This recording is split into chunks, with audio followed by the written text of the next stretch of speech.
Hi everyone, ఈ video వచ్చేసి Sunday రోజు అనమాట. సో ఇంక లంచ్లోకి అయితే dry prawns and egg curry అయితే ప్రిపేర్ చేస్తున్నాను. సో ఫస్ట్ అయితే ప్రాన్స్ అయితే నానబెట్టుకున్నాను, తర్వాత బాయిల్ చేసిన ఎగ్స్ అయితే ఫ్రై చేసుకున్నాను అనమాట.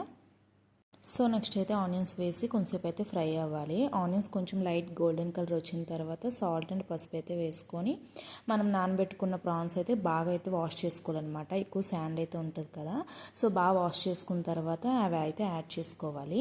ఇవి కొంచెం ఫ్రై అయితే అవ్వాలి. కొంచెం ఫ్రై అయిన తర్వాత కారం, ధనియాల పౌడర్ అయితే యాడ్ చేసుకున్నాను ఇక్కడ. సో ఇంక యాడ్ చేసిన తర్వాత బాగా మిక్స్ చేసుకొని కొంచెం ఫ్రై అయిన తర్వాత వాటర్ అయితే యాడ్ చేసుకోవాలి. ఈ dry prawns and egg curry combination అయితే చాలా బాగుంటుంది అనమాట.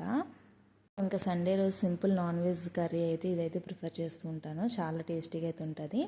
వాటర్ కొంచెం హీట్ ఎక్కిన తర్వాత మనం ఫ్రై చేసి పెట్టుకున్న ఎగ్స్ అయితే వేసుకోవాలి. ఇంకా హైలో పెడితే కర్రీ అయితే రెడీ అయిపోతుంది. కర్రీ అయితే చాలా టేస్టీగా అయితే ఉంటుంది. అంతే, ఇంక వీడియో నెక్స్ట్ వీడియోలో కలుద్దాం. Please subscribe.